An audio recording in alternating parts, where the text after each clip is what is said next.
Well, hello, everyone, and thank you for joining us today. Before we get started, there are a few housekeeping items I would like to mention.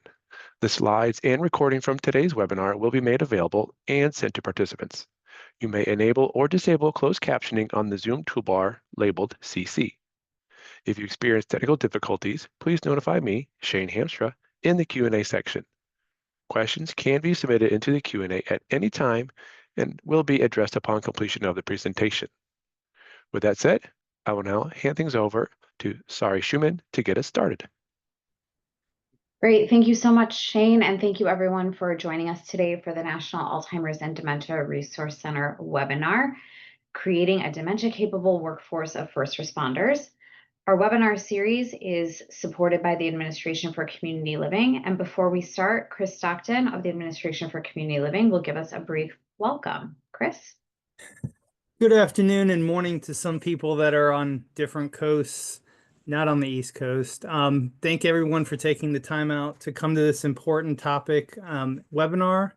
And I'd like to extend a special thanks to our presenters, Donnie Green, Chrissy Martinez, and Gail Snyder. Thank you all for taking the time to educate us on this important topic. Sarah, if you'd like to take it from there. Sure thing. So as Chris said, we have three wonderful presenters with us today. I'm going to briefly introduce them and then turn the floor over to them for their presentations. Today's presenters, we'll start with Donnie Green, who has led the North Central Texas Area Agency on Aging, a program of the North Central Texas Council of Governments since 1996. She is a master's level gerontologist with prior work experience as a geriatric case manager, developer of a hospital-based senior membership program, and manager of a group home for adults with intellectual disabilities. Next, we have Christy Martinez with us, who's bringing over 20 years of her law enforcement experience to her current role as the Director of Law Enforcement at the North Central Texas Council of Governments Regional Police Academy. After retiring from the Grand Prairie Police Department as an Assistant Chief of Police, she transitioned to this role at NCTCOG, where her leadership has been instrumental in expanding the Academy's reach. And finally, we have Gail Snyder, who is Executive Director of Dementia Friendly Fort Worth and has been instrumental in building community partnerships and impactful programs since the organization's inception. As a certified dementia live coach and dementia care practitioner, she educates families, healthcare professionals, and first responders, including training nearly 800 law enforcement cadets. At this time, I will turn everything over to Donnie Green to start sharing about their wonderful program. Thank you, Sari. And before we dig into the presentation, I just want to share a few comments about the Alzheimer's Disease Programs Initiative Program, or ADPI. If we can go to the next slide. Need to let you know that this project is funded by the Administration for Community Living. And I tell you, this was the first ACL discretionary grant that I ever applied for, and I felt like I won the lottery. It has been such a joy to participate in this program. So through the initiative, we received $1 million in funding from ACL, and we've provided a 25% match. So with that as background, let's advance to the next slide. And here are your presenters. I'll start, then turn it over to Christy, and then Gail is going to provide the most detailed information about the work that Dementia Friendly Fort Worth has done in training law enforcement officials on dementia. Today we're going to be talking about dementia training for first responders, but we're going to focus on law enforcement officials and more specifically on police cadets. So before we get to the details of the training, let's go to the next slide, and I'll share our objectives for this program. First, I will share some information about the North Central Texas Council of Governments and the Alzheimer's Disease Programs Initiative, or ADPI project.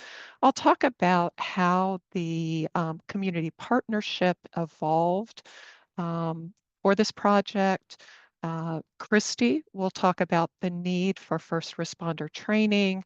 She'll review the ways in which the Academy has enhanced the law enforcement training standards. And then Gail is going to talk about how she developed the training for those police cadets, and then she'll share some information about the outcomes that the trainings have realized. So those are our objectives. And if we can go to the next slide, I'll share some information about the North Central Texas Council of Governments. And we are a regional planning organization, and the Council of Governments is the host organization for both an area agency on aging as well as an aging and disability resource center. And the region, the Council of Governments region is very dynamic. It has more than 8.5 million residents in its metropolitan area, as well as several rural counties. And the Council of Governments is the lead organization for the grant that we were fortunate to receive in 2021. And those funds were used to create our Dementia Friendly North Central and East Texas initiative. As we were creating the project, we wanted to go beyond our traditional service area. We wanted to bring innovative programs not only to the urban core, but to the rural communities where access to service was very limited. And so through this project, we serve a 28 county area, and I'll share a map shortly. And much of our work is done in partnership, really all of our work is done in partnership with subrecipient agencies, including Dementia Friendly Fort Worth, and Gail serves as the executive director for that organization. Through the project, we went into an extensive planning process. I understand that for most grantees, they spend about 6 months in that planning process. We spent 15 months and probably not the most auspicious start, but um, uh, my boss would often counsel me, sometimes slow is fast. And I would say, no, slow is slow. But that time was really important in terms of us giving very thoughtful consideration to not only the professional training that we'll be discussing today, but the other direct services, and just making sure that all of those services were well integrated. So definitely time well spent. If we can go to the next slide. Here's a map of our service area, and if you have older Americans Act eligible eyes, as I do, you may find this difficult to read, but this is the service area through the Dementia Friendly North Central East Texas initiative. It spans more than 22,000 square miles. The blue counties on the left are the North Central Texas major metropolitan area, and a few rural counties.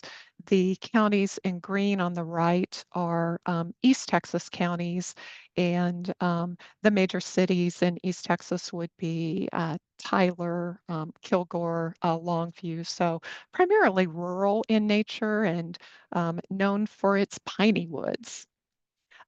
This service area is home to over 1.8 million people age 60 and over. And the population is growing very, very quickly. Each year, North Central Texas is adding over 200,000 new residents. Okay, if we can go to the next slide.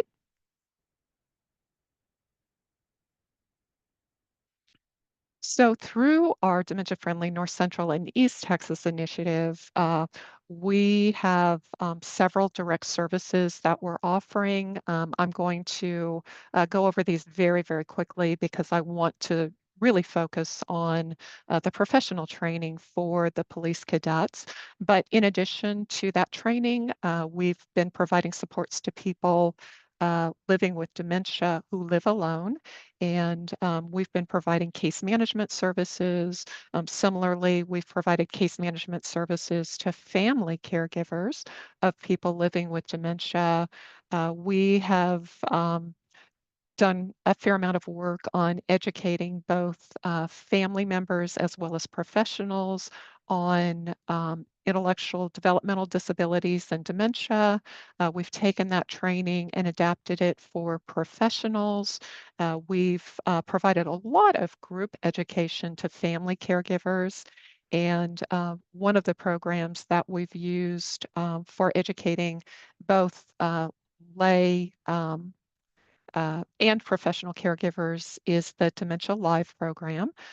Through one of our partners, we've been offering Compassionate Touch, and we've adapted Dementia Bingo, which was developed by another ADPI grantee. And then we've developed several customized trainings as well, responding to needs assessment data that we've gathered. We've also been providing behavioral symptom management to family caregivers. We've utilized the evidence-based resources for enhancing all caregivers' health, or REACH, and that's a program that provides one-on-one education and support to family caregivers. The latest direct service that we rolled out was Building Better Caregivers, which is part of the self-management resource center suite of programs. And then again, our primary emphasis this afternoon will be on creating a dementia-capable workforce. You can go to the next slide. And when I talk about dementia-capable workforce, there are at least 4 characteristics, and these have really guided the work that Gail has done in developing the curriculum for the Police Academy. So characteristics include specialized training, including dementia-specific competencies. Dementia-capable workforces provide support for caregivers. Um, it assumes that there's an interdisciplinary approach.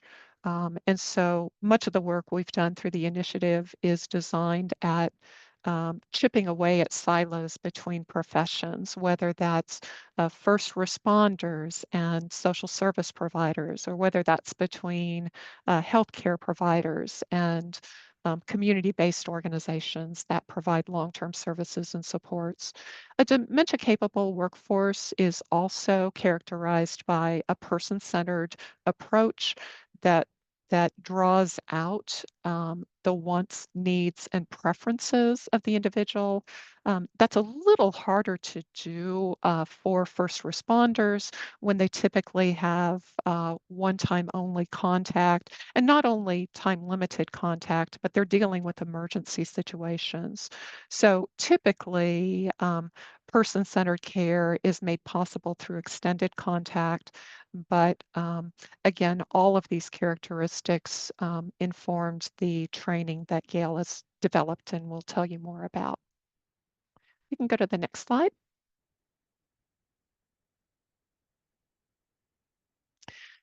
And here are the number of professionals who participated in training since we went live in September of 2022. We've trained 442 professionals who identify themselves as healthcare professionals, 461 who are employed by the social services. And then you can see that law enforcement is the sector that's best represented with 732 cadets trained since the project's inception. And we can go to the next slide. So with all of our professional training programs, we develop learning objectives, and they vary quite a bit from program to program, but common threads are recognizing the signs and symptoms of dementia, So we have some very general trainings that provide the basics. For some audiences with more advanced knowledge, they've requested more specific information. As you'll see in a minute, one of our partner organizations did a training on Lewy body dementia.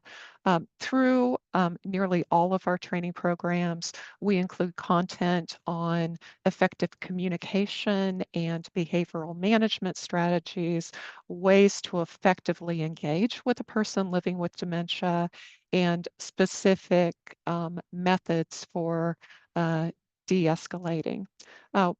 Another one of our common objectives is to increase familiarity with community resources. And much of our time on the project has been invested in developing an inventory of resources and just doing our very best to get that information into the hands of people living with dementia, their family caregivers, as well as professionals.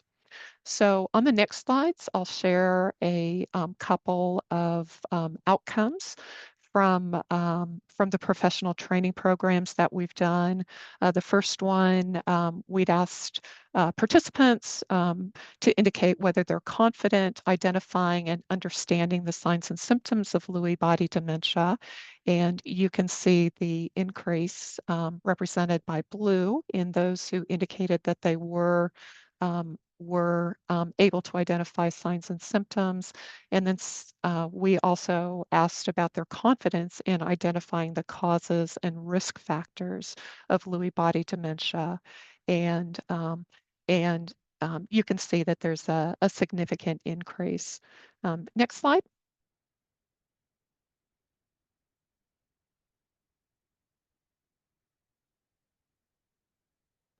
In terms of communication strategies, another training program, the pre and post test asked participants to indicate that that they know how to handle dementia-related behaviors without medications, that they know how to determine the cause of dementia-related challenging behaviors.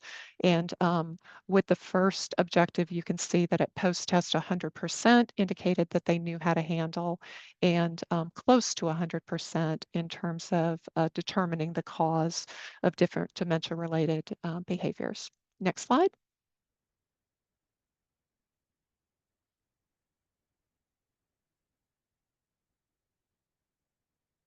Familiarity with community resources. These data were captured from a training done for a very large county hospital located in Dallas. And you can see that the familiarity with resources increased at post-test to nearly 100%.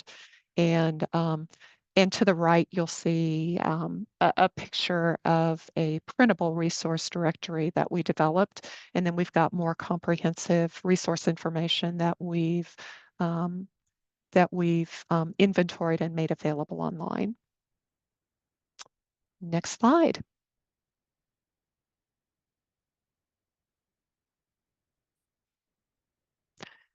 So our project is scheduled to end at the end of the calendar year, and we definitely want to continue this work. We were very fortunate to be awarded a grant through the Texas Department of State Health Services, and it will allow us to continue much of our education to support one of two staff member salaries.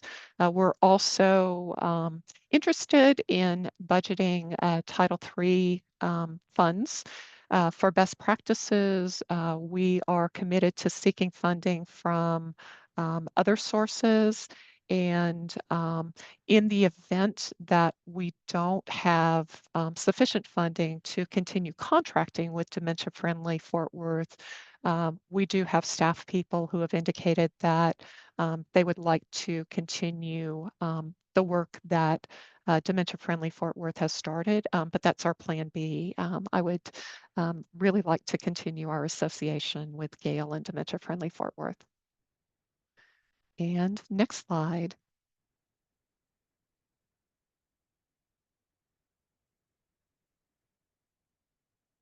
So now we're going to focus in on the work that's been done in training the cadets. And if we go to the next slide, I'll set the stage before I turn it over to Christy and just talk a little bit about how this relationship evolved. And it really was kind of happenstance, as you know, many partnerships are in development. So I had received a call a few years ago from Christy's predecessor, and she had a training session scheduled for the following day on mental health issues, and her presenter said, "I'm not going to be able to make it." So the manager said, can you send over anyone to talk about anything that has something to do with aging? And unfortunately, I was not available, but I started making some phone calls. Gail had the, good luck, bad luck, depending on perspective, to answer the phone. And I said, "Hey, Gail, what are you doing tomorrow?" And Gail was very willing to kind of step in. And even though the group wasn't necessarily looking for information on dementia, they loved the information and started coming up with other topics that they would like to know more about. And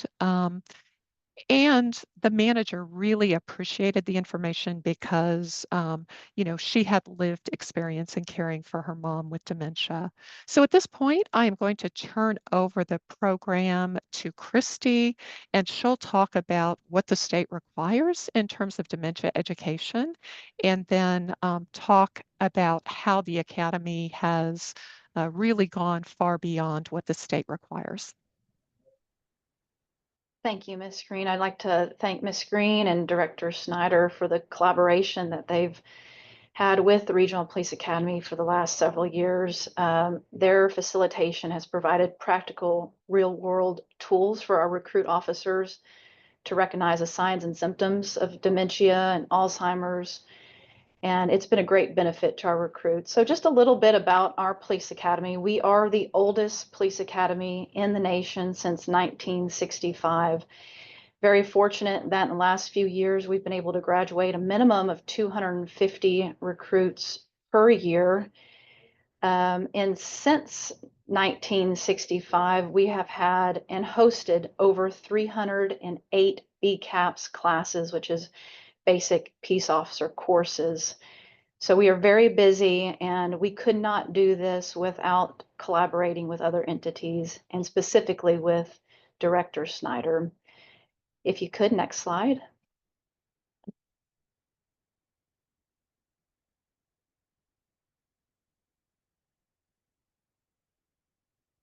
At our police academy, under TCOL's umbrella, we are required to provide a minimum of 736 hours, and those hours require 40 hours of crisis intervention training. And we found, as you heard from Ms. Green, that it was very important to ensure that a minimum of the fifth of that training was directed towards dementia and Alzheimer's training. Some other topics that we think are just as important are intellectual disabilities, suicide prevention, how to recognize those things, not just in the police officers, but also in our community, and also giving our recruits at least 8 or more hours of scenario-based training for dementia, Alzheimer's, and mental illness. Next slide, please.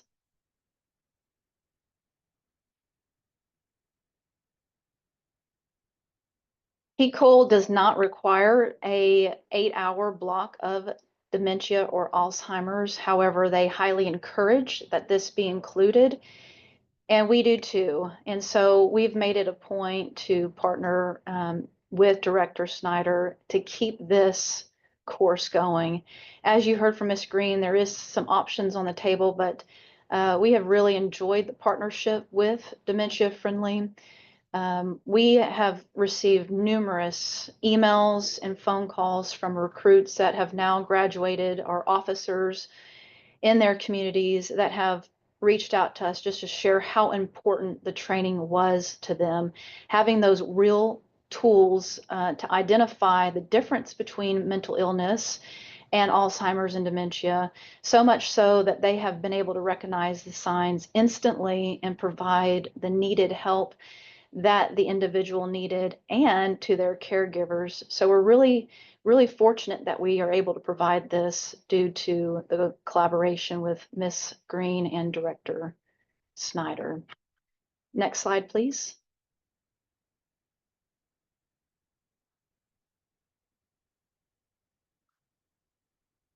As Ms. Green mentioned, we do go above and beyond the 736 hours that TCOL requires. In fact, we do our best to get them at least 920 hours on site with a reportable 880 hours of TCOL credit. So this is well over the requirement. Some of the supplemental training that we also like to provide to our recruits, in addition to recognizing the signs and symptoms of dementia, is science of trauma. We want our recruits to know the signs and symptoms of what trauma can do to them and how it can affect their families. We also have some rookie resilience programs to complement the science of trauma, for instance, fitness and wellness, money management. Those are just a couple of other things, as well as TASER, which is conducive electronic weapon training, baton training, and arrest and control tactics. We try to go over the required training of 40 hours for those topics. As you can see, there has been over 732 cadets. I think the actual total is closer to 800 in the last 25 sessions that Director Snyder and her team has put on. And again, those are 800 cadets that have been able to influence their communities and the relationships that they have with the people in their community. So we're very grateful, as you've heard me say numerous times, with this relationship and the training. Next slide, please.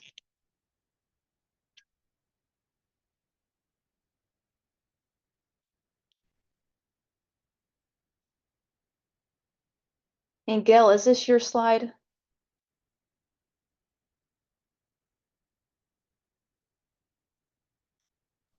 This one is still yours. It is still mine. Okay, I didn't want to step on any toes. As you can see, we do the dementia training. We also teach 8 hours of de-escalation to complement another 24 hours of force options. We want to make sure that our recruits are aware of different techniques to de-escalate situations and to make sure they are appropriately contacting individuals using the right amount of technique, whether that is verbal all the way up to force. But certainly regarding dementia and Alzheimer's, we want to make sure we're using the minimal amount of force and de-escalating the situation as much as possible to the point, hopefully, it's just a verbal conversation. We also provide 16 hours of verbal communication, and it's complemented with another 16 hours of written communication. We do those in tandem. We also put on another 16 hours of introduction to crisis intervention training. This is preferably done before Gail and her team teach, as well as Stella and her team for intellectual disabilities.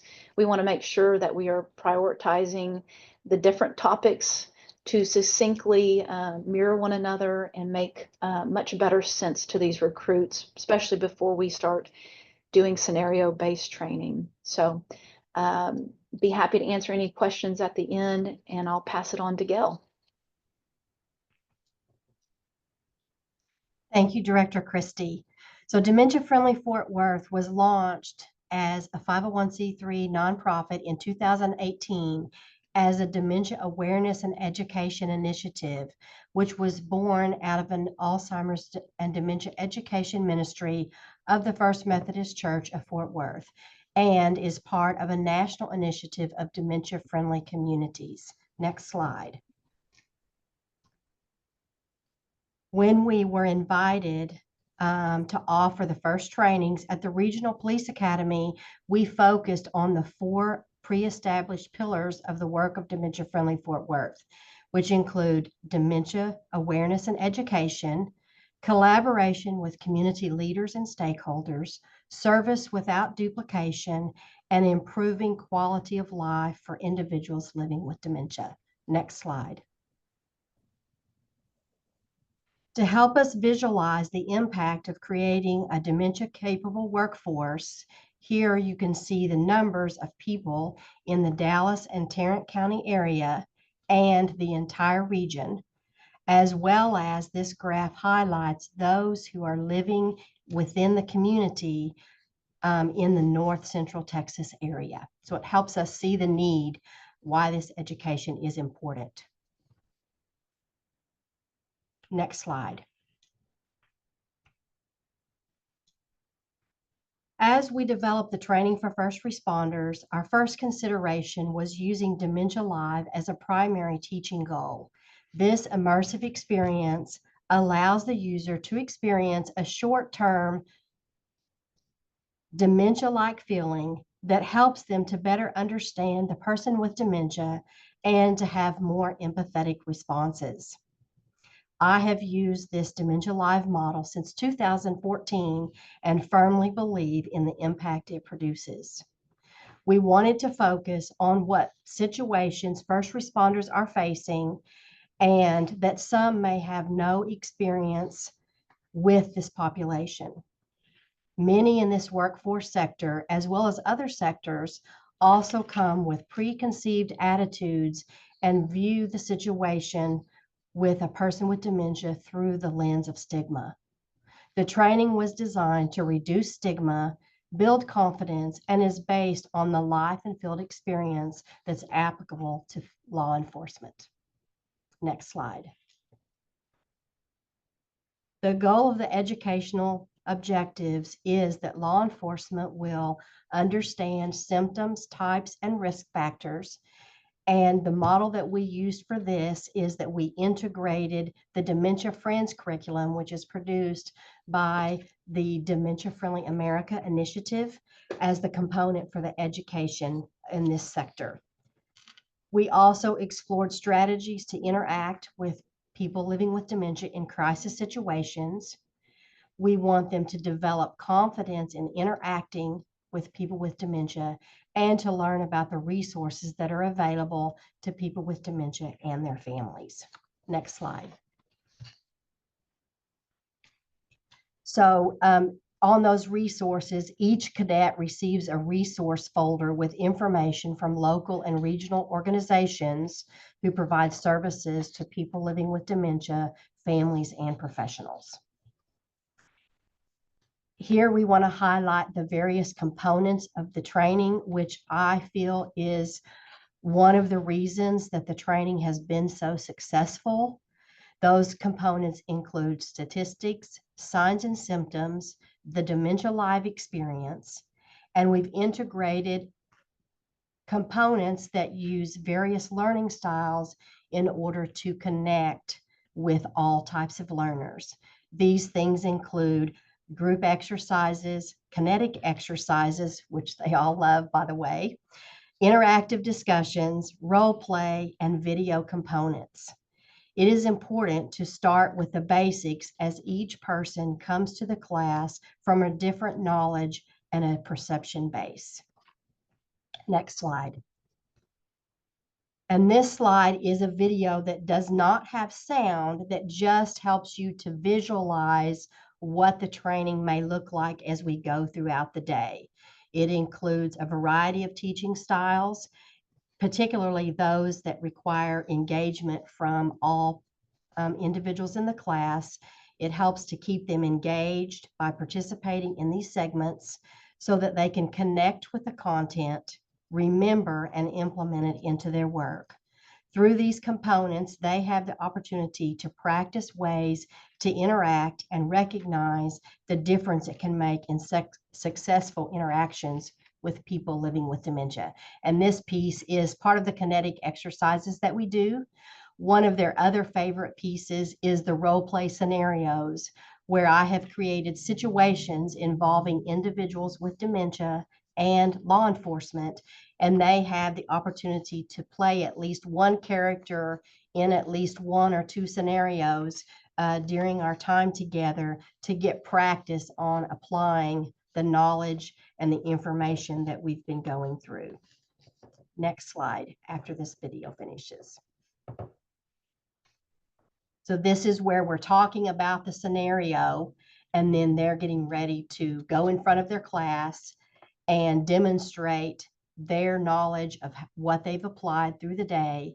And then we talk through that as a group to say, what were they successful in? What are other ways they could have improved on how they responded to the situation, to give an opportunity to see other viewpoints and other ways to engage with people living with dementia. Next slide. The evaluation component plays a critical role in helping us to advance the work of creating a dementia-capable workforce of first responders. By gathering this data, it can inform future work and encourages other collaborations and funding. The evaluation components include attitudes and competencies, both pre and post, content knowledge pre and post, as well as the applied learning during role play and the overall course evaluation. Next slide.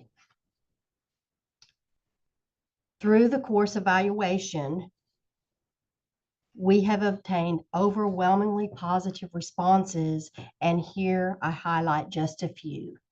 The instructors were very knowledgeable and passionate.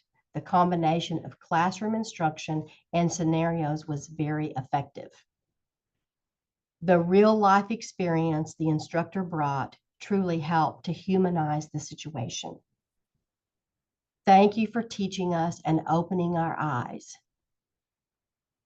Really was an eye-opening experience. Learning about people with dementia is a very hard topic to teach and learn about, but these instructors are very well prepared. Recommend this class to any recruit. Next slide. And now we're going to take a look at some of the data points in the evaluation that show the results from those pre and post tests and screenings that they take. And so this first one is the ability to recognize the common characteristics of Alzheimer's disease. And we see a 30.1% increase in their ability to recognize those. The second data point is I am confident interacting with people with dementia. And we saw a 45.8% increase in the confidence of the cadet or first responder to be able to interact with someone with dementia. Next slide.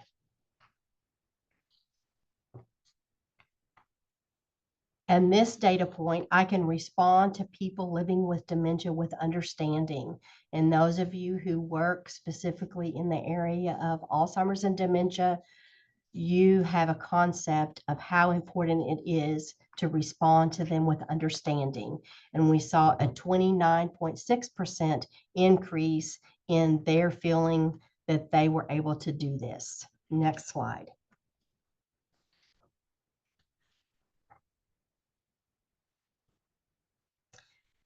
So some of the surprising outcomes from the data that we gathered are these two incorrect communication techniques. This helped us to understand that it is important that we be more clear about the distinction between hearing loss and the loss of language comprehension, which occurs as dementia advances. Additionally, because these are primary law enforcement individuals, they are still keenly aware that as law enforcement, it is still their job to enhance standard operating procedures.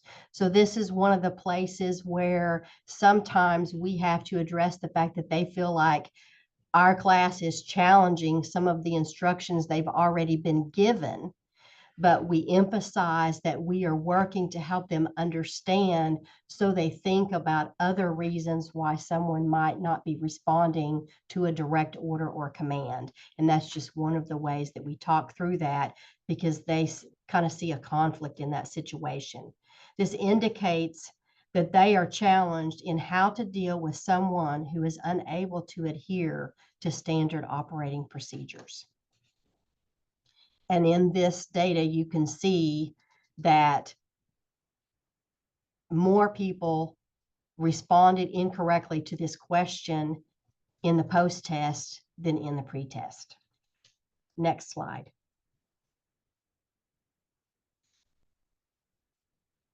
So here are some of the takeaways and lessons that we learned over the course of this project. Utilizing diverse learning models is essential for engaging the cadets and accommodating their learning styles. Reinforcing key messages ensures retention, especially as dementia training may challenge standard law enforcement procedures. And you saw an example of their view of that in the previous slide.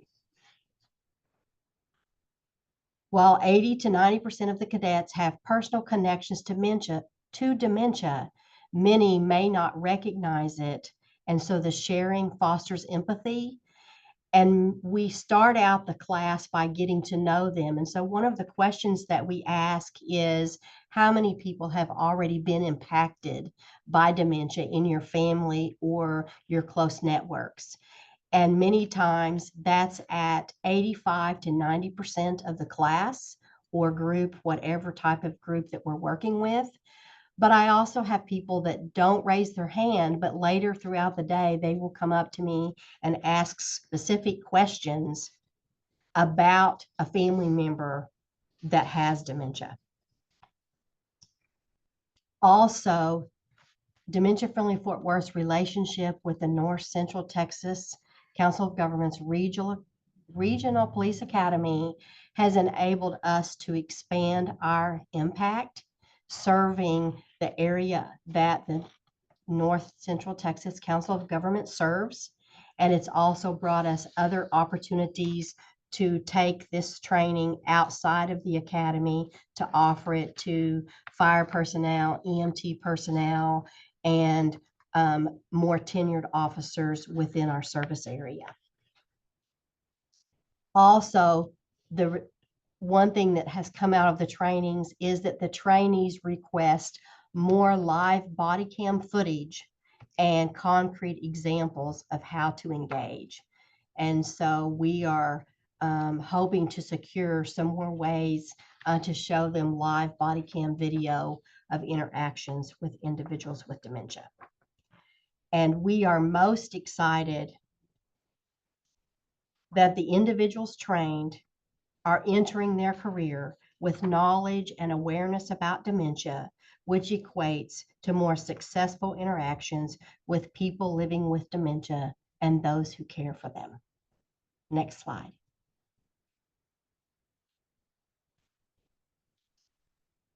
Thank you all for your attendance and interest in this educational webinar and the training that we provided. And now we'll move over to questions. Thank you so much, Gail. So Donnie and Christy, feel free to join us on video and with your sound as we go to questions. Our fabulous presenters are featured here on this contact slide. And you can enter your questions into the Q&A section at any time. Shane, can you go to the next slide and then the one after, please? With the one after the question marks. Yeah. So as you type in your questions, I just want to remind you that the project that Donnie and Christy and Gail just spoke about was funded by the Administration for Community Living. You can be alerted when the next round of Alzheimer's Disease Programs Initiative funding is announced by signing up for notifications at grants.gov. The instructions are here. And if you have questions for us about the webinar series, you can email NADRC-webinars@rti.org. So we will move to questions now. Wanted to hear if there was any resistance that you faced in getting law enforcement first responders to buy in and participate in training, and how might you have overcome those obstacles? So Christy, you might have an opinion on this since you're sitting in the spot of with the police academy. Yeah, well, I will say it's just not this topic too, right? But this was definitely one of the ones that we did have some pushback with our recruits initially. I would say that it's definitely gotten a lot better due to communication, but we teach from the forefront the body will not go where the mind has not been. And I think a lot of the recruits, if they haven't been in this type of situation directly and even indirectly, it's going to be difficult to suspect that this is something that they could potentially see day to day. And so we just really want to impress upon them that not just Alzheimer's and dementia, but a whole broad spectrum of situations that they have not been accustomed to can certainly be the topic of the day for them. So we just try to do a very good job of communicating to them in advance, especially before crisis intervention training, because they're put in a lot of different situations that they need to be very open-minded because they're going to be hit with a lot of different situations and have to wear a lot of different caps than what perhaps they might have assumed the job entailed. Right. And so it's a requirement for cadets to participate in this training. Is that right? It is. At our academy, it is required. So someone was asking to get the initial buy-in and rapport. Well, the rapport, Gail, you could talk about, but in terms of buy-in, you do have to kind of convince them why it's important, but it's also required. So yeah, there's that. If I could speak to that just briefly. Yes, there was a particular class that it was apparent that several of the cadets were kind of silently moaning that it was a full day class on dementia. And it was apparent just by body language. And at one point in the class during a break, taking a break, I overheard one of the cadets asking another cadet, why is this class all day? I don't understand why we have to spend so much time on this. And it was actually in the ladies' room, and it was as if you could visualize that somebody else in the room was going, no, no, no, don't say that. The instructor's in here. But at the end of the day, what was really fulfilling is that person spoke at the end of the class when I give them a chance to make comments or ask questions. And she didn't know that I knew, but the comment was, I'm so thankful for this training because I can't imagine someone treating my grandmother the way the woman in the video was treated. And I'm so grateful that we had this opportunity to get this training. And so it came full circle for someone who didn't want to be there, didn't want to have to sit through all of that, but she got the benefit of it and saw how important it was. Yeah, for sure. So a question for you about on the job, have you heard anything back from the cadets who are now working in the force, if this has helped them, if they've had specific situations? Can you give us a little anecdotal info on that, Christy? Yes, we had a Waxahachie recruit email his coordinator maybe 2 to 3 months after graduation. He was in field training and was searching for a missing person and happened to locate this said person and immediately noticed signs and symptoms that this person was suffering from some dementia, and was able to recollect the training that he had. And we try to complement the training that Gail does with scenario training after the fact, just to kind of reinforce what she has taught so that it can stay fresh in their minds. And he knew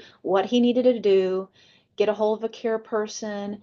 And thankfully, this was within hours, was able to successfully get this person back home safe and sound and medically checked out. And he emailed his coordinator just thanking him and the organization for having this training. That's wonderful. Thanks for sharing that. So tell us a little bit if you've seen this being able to be transferable to other first responders. Could this be transferable to EMS, to fire department? Absolutely. So through this work, we have had an opportunity to do a combined training with a fire and EMS entity in our local area, where we did 3 days of half days with them, where we're able to customize it based on the time frame allowed. I will say that in working with fire and EMS, it's helpful if they're able to schedule it as a designated training day for the persons, because in several of the classes, half of the class had to get up and take a call because there was a major fire in the area. And so it makes it a little bit more disconnected for those who don't get to stay for the whole thing. We've also done a couple of sessions with another law enforcement entity that's served by the academy, and they offer the training for their tenured officers and support staff. And we're hopeful to be able to do another one of those again later this year. We did 2 sessions with that entity back in February. That's great. Thank you. So, Gail, I had 3 questions that I'm seeing. There may be more, all asking if you could talk about the kinetic exercises again. Okay, so the kinetic exercises, you saw those illustrated in that silent video where the cadets are all standing up with their arms out. And so we're talking about peripheral vision and how peripheral vision changes.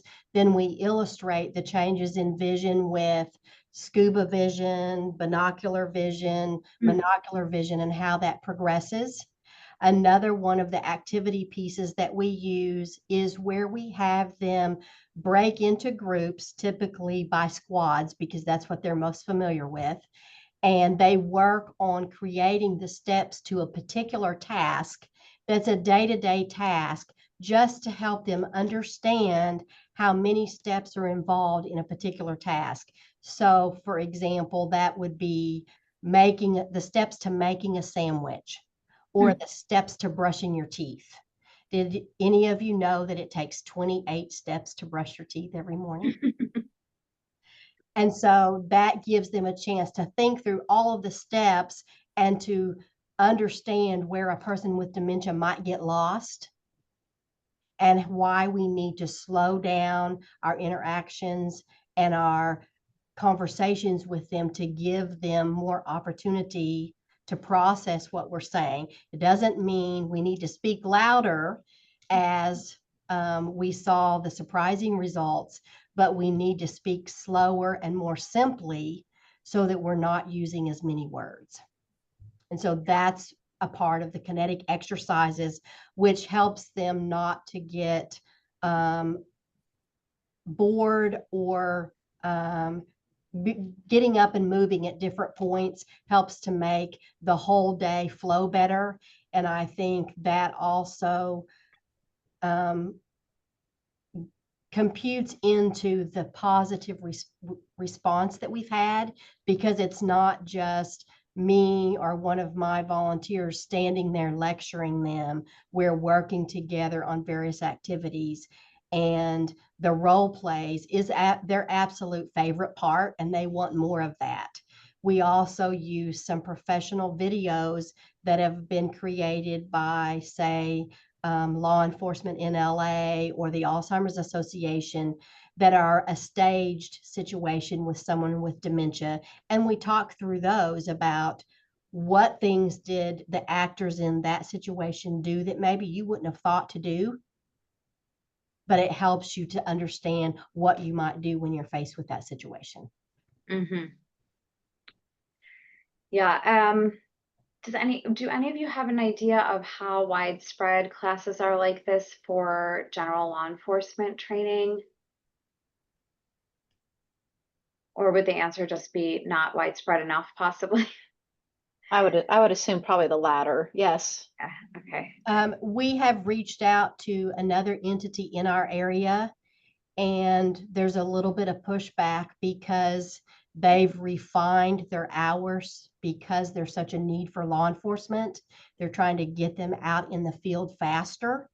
And so they've pulled back on some of the extra things they were offering because they need to get the law enforcement out in the field. So that would be one of the barriers that we face in expanding the work locally because of the need for officers. Sure. Does that answer your question? Yeah, I think so. I think that there's a lot of questions in here about how are you fitting in an all-day training for current officers, for, cadets? How did you do this did you have to cut something from the training in order to fit this in? Did you, how did you change the schedule around if possible? A lot of people are saying, that they work in this environment and they want to figure out how they would fit it in. So again, we customize and use pieces of it, but maybe it's not as long. And again, take in mind when we're doing the cadets, there's 35 to 40 cadets in every class. And so we're trying to do enough scenarios so that every cadet has a chance to be an actor. And so if it's a smaller class, then we draw that down so we don't do as many scenarios because we don't have as many actors. We have a lot of those enforcing concept videos. And again, we fit in what we can based on the time frame that we're able to customize with the entity that we're working with. Yeah. Dementia Live is one of the components that always goes with the training. And that's the middle portion. So we do a lot of the basic education, the statistics, the data in the morning. And then we do the Dementia Live with an extensive empowerment session. And then we follow that with the kinetic exercises about vision and language comprehension. And then we move into the application with the role plays and the videos. And we end the day with a live body cam video of the situation in Loveland, Colorado with Karen Garner from 2022. But Gail, you're able to adapt the training to fit whatever time is available. And I think you've done trainings that have been an hour, 2 hours. My approach is some training is a whole lot better than no training. And I think one of the things that makes the Academy so unique is it didn't cut the curriculum. It identified critical learning and decided to invest in those topics so that the recruits could exceed the bar. So I think that's the challenge, and finding the partner is, finding an academy that is willing to go beyond the minimum. Right. Yeah, the last question I was hoping to have you all answer with just what is the one recommendation you would give for an organization that's trying to implement this type of program? Like, what's that one key piece of advice or the one thing that they must have? And Donnie, I think what you said is so important, is that to emphasize that some training is better than nothing, and we should start, at the small end if we have to, and then build from there. So any other, secret sauce things that you want to mention, that one key ingredient? Well, I'd say just training in general, you need to have spaced repetitions. So it's great to have this training, but if you don't have repetition throughout a 6-month academy, you're going to lose a lot of what was taught. So I think it's just very imperative for agencies, whether that's academies, law enforcement, whatever is being taught, specifically this topic, just make sure you are complementing it and having some repetition as the academy goes forward. Great, thank you. And I would say the collaborations and the partners to provide the opportunity to do the training and also be flexible, because that's what allows us to customize it. Because I look at everything that I've included in the full day, and then I pull out the key points, but each session is customized to who's in the class. Sure. And the empowerment feeds the discussion. The interactions around the kinetic exercises and the activities that influences how the rest of the day goes. We recently had a class that was very quiet for a couple of reasons, and it changed the makeup of how the class went. And as instructors, we felt like maybe there was a little less learning because they weren't willing to comment and ask questions and give feedback about various components or situations within the training. And so that's key. And that's why we've mixed it up with so many different components to help give them the opportunity to interact. Because the very first class I taught, the whole class stood up at attention in full uniform when I walked in the room to start the class. Very intimidating for the very first time I did it. And so I've got to get them to relax enough that they're going to respond in order to make it successful. Yeah. Well, it sounds like you all have worked together to make this extremely successful, and I know you'll continue. I want to thank you all for joining us today and providing such valuable information to our participants. And thank you everyone who tuned in. We will be having another webinar on June 4th. I hope many of you will join us. It'll be a panel discussion on life experience that informs careers in dementia services and supports. If you haven't yet received the information to register for this webinar, please keep an eye on your email as we will send it out very soon. And you can contact NADRC-webinars@rti.org if you have questions or need more information. So we hope to see you there. And thank you everyone again for being here. And thank you to our amazing presenters for a wonderful session. So take care everyone and have a wonderful day.